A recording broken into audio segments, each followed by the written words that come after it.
Well, it's 2023, so it seems like a perfectly good time for a big update to the I-9, right?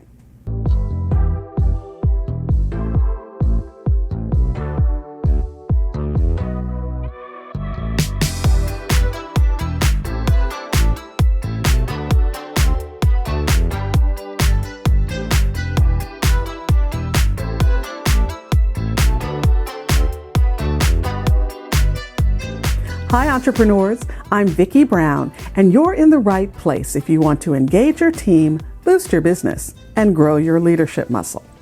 So, is this a good time for an update? Well, not really, but it doesn't really matter because it's happening. Yep, the feds just released the new I-9 form on August 1st.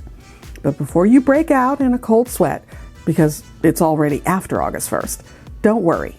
You've got plenty of time to transition because you can keep using the old form until October 31st.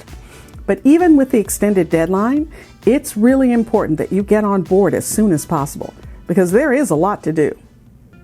Now, just like in the past, the updated form still has two parts. Section 1 for your employees to complete and Section 2 for you, the employer, to fill out. Section 2, your section, has to be completed no later than 3 days after the person starts. So be sure to calendar that deadline for all your new hires. Oh, and don't forget to make sure to keep all the I-9s and their supporting documentation in a file that's separate from the personnel files. They can't be mixed in with other personnel documents. Now, you may remember, or actually you may not have even known, that back during the pandemic, temporary accommodations were put in place around how you can process the I-9 form. Basically, the rule had always been you look at the supporting documents, sometimes a driver's license or passport or something similar. Anyway, you would look at the physical documents, complete the form, make a copy of the documents, and file the copies with the form. Now, the call out here is that you had to look at the physical documents because when you sign your name on the I-9 form, you're saying, under penalty of perjury, that you personally saw those docs.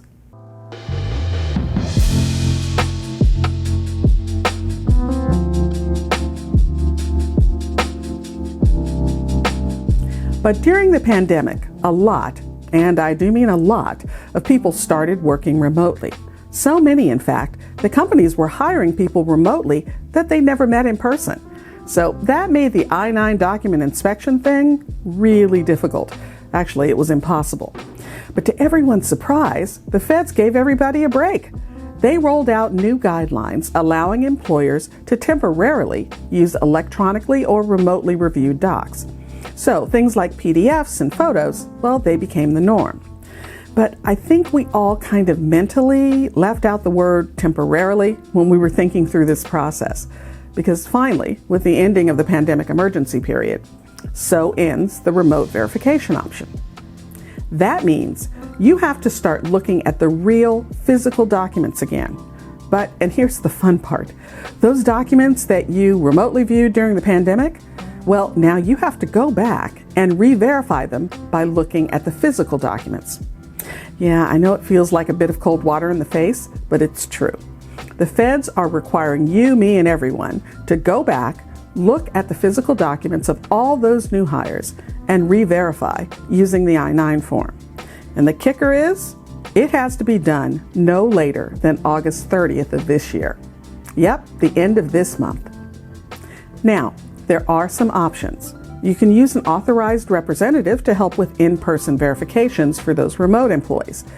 Just be careful who you pick, because they're representing the company and they're going to have access to private information. And the feds have also given us guidance for various scenarios. Things like the employee doesn't work for you anymore, or they provide different documents this time around, or the documents they used are now expired.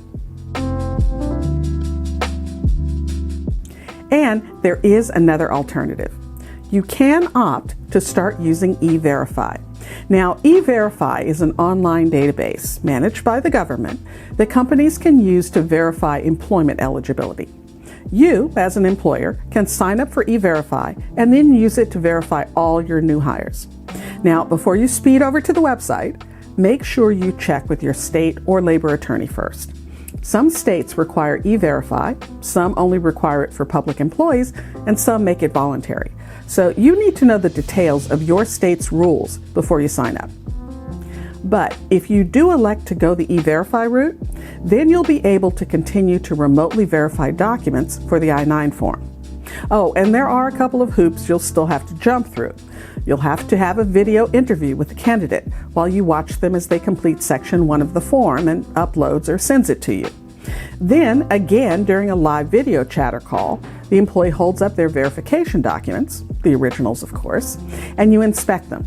And yes, at this point, I am using air quotes around inspect. Then you check the appropriate box on the I-9 form and you keep copies of the form and documents in the file, electronic or hard copy.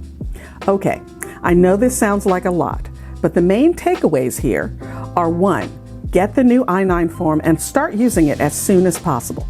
And 2, get on top of those re-verifications immediately, since they're due no later than August 30th, 2023. Also, to help you along, I've put together an I-9 workflow that'll walk you through the process of using the new form and doing the video verification. You'll find the link below. So, get ready for your close-up. Video in all aspects of our businesses is here to stay.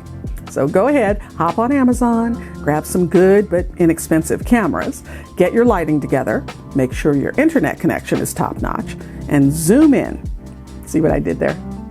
Listen, I'm sure holograms will be the next thing on the horizon. If you found this information helpful, please subscribe and share. And don't forget to grab your free copy of the I-9 workflow. Just use the link in the description. And remember, your inspired leadership is the secret sauce to having a high-performance team and a wildly successful business you'll love. I'll see you next time on Leader's Journey.